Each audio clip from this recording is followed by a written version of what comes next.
The Honorable Captain Francis Babu offers a very rich lesson in history. Yes. While history is important for us to appreciate, I doubt if that history resonates to a young man born in 1986 who is now an adult. And I think that 63 years after independence, many people will find it very difficult to place the blame in the aftermath of colonialism. I think we have a responsibility as a country to do better, and we should do better. In my view, I think just to address the three core things you began with on numbers, by-elections by nature have low voter turnout, simply because it's a down ballot. There's no top ballot. And so interest is very low, at least among the voters. The voting day is not a public holiday, unlike in the general election, where it's a public holiday. And so people have to choose between foregoing their work. They must love the person campaigning so much for them to turn up in large numbers to vote. So by-elections, by nature, throughout the last decade or so, have very low voter turnout. Now, this has been made worse by the way we conduct by-elections, because the entire party structure descends upon a small constituency. It's a case of too many cooks just spoiling the process. And you have the party presidents, you have the country's president descending upon that small constituency. You saw what happened in Arua. It's no different from what's happening in Kawempe, that you have then a very messy process. In the aftermath of it, you see what we have now seen. People who have been maimed, people who have been arrested, people who have been tortured, people who have been killed. If you follow any by-election, that is a characteristic of by-elections, that it just tends to be messy because too many people are involved. And then the voters tend to stay away because really, first, it is messy, it is violent, but secondly, there's no top ballot, and so it's just a down ballot, oftentimes for a very short time. In the case of my learned colleague, Nalu Kola, it's really just 8 months in Parliament. And so there isn't a lot of enthusiasm in the process, and so you tend to have very low voter turnout. The second thing really for me is, in the case of Kawempe, what I saw really from what you now heard from the NRM party, the NRM party officials, the president of the country, it is quite clear to me that the NRM party was not in charge of their own process in that election. It appears to me that the PLU elements have taken over functionally and operationally the conduct of that election. What makes you say that? I can tell you, the person who is supposed to be the PLU boss is the army commander. True. Who do you think deployed the soldiers there? He wasn't the electoral commission, he wasn't the police, he was the army commander, who is in full charge of the army. Nobody can order the movement of such number of troops in this town except the army commander. And his affiliation with PLU gives, his affiliation with the PLU gives me the belief that the PLU elements, the Balams and the Kabandas and that group, the Chiwandas, really ran over the NRM party structures in the way that they then went about that election.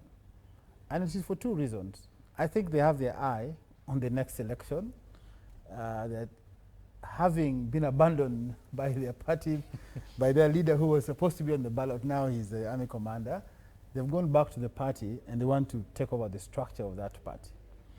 You walk to the NRM secretariat here at Chadondo, the biggest poster on the entrance of the NRM secretariat is that of Muhoozi, the army commander.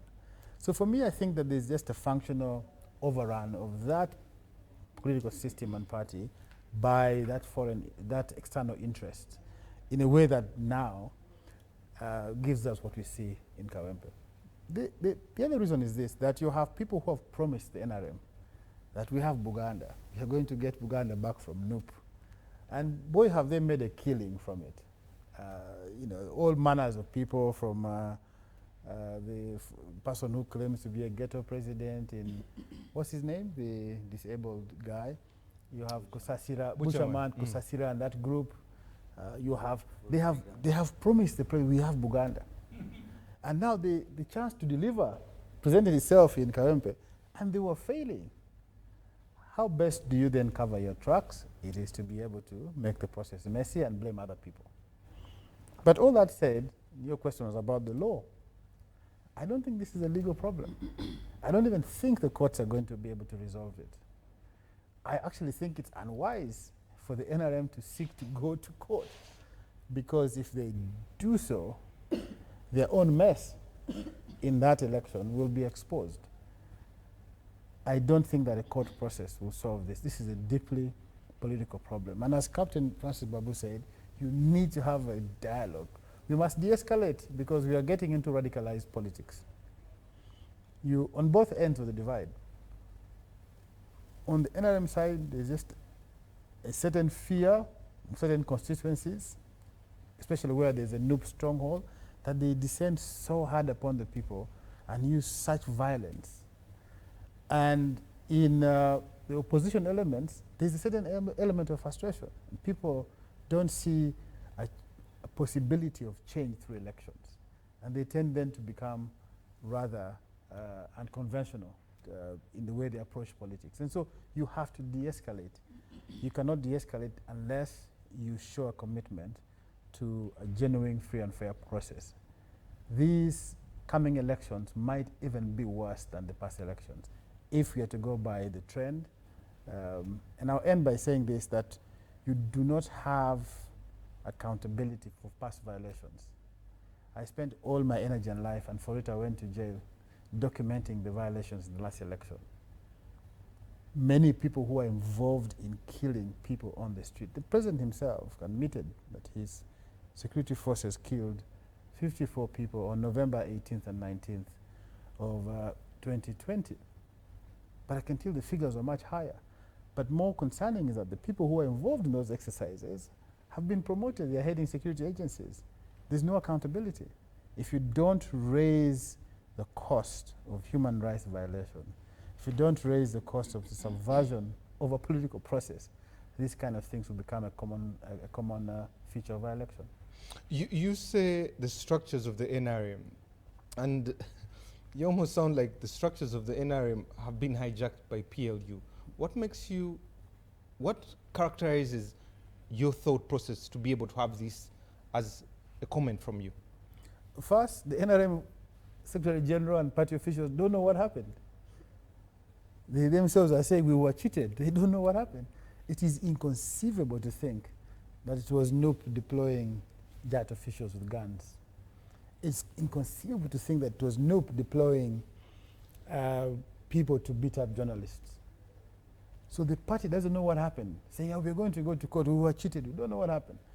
Yet, when you look at the people who were deployed in that electoral process, a key element of the PLU were in charge of those processes and working with the security forces to mete out violence. They were really in charge.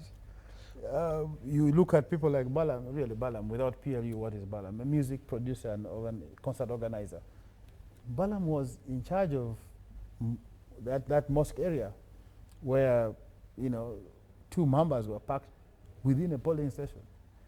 That, for me, they decided within the party, the lack of coherence to explain what happened, and the prominent role of PLU leaders and the military gives me, I think, the conclusion that PLU really overran party structures in Kawempe North.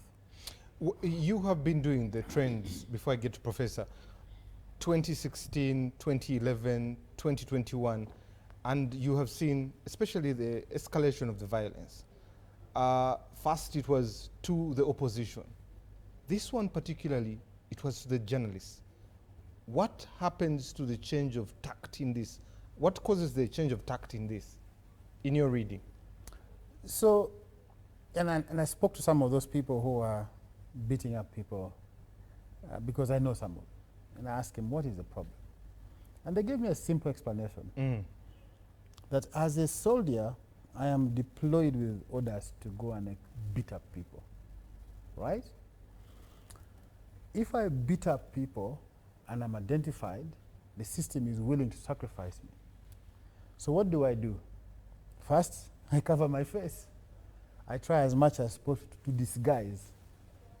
You have a different name on your shirt. You see an Opoka who looks like, doesn't look like anything from the north. Because you want to protect yourself. The crime that journalists committed in that electoral process was to shine a light on that process and to photograph and to share information that this is what is happening, this is what they're doing. They were seeking to just switch off the lights and operate in darkness. Unfortunately for them, they targeted journalists, but now you don't have to beat a reporter because everybody has a phone and can take a picture. The crime that media houses committed is simply to shine a light on a process, and you have these people who are deployed who are really vulnerable because they can easily be sacrificed. They're folders, and they do everything to try and disguise themselves, to try and break a camera of a reporter. That's exactly what happened.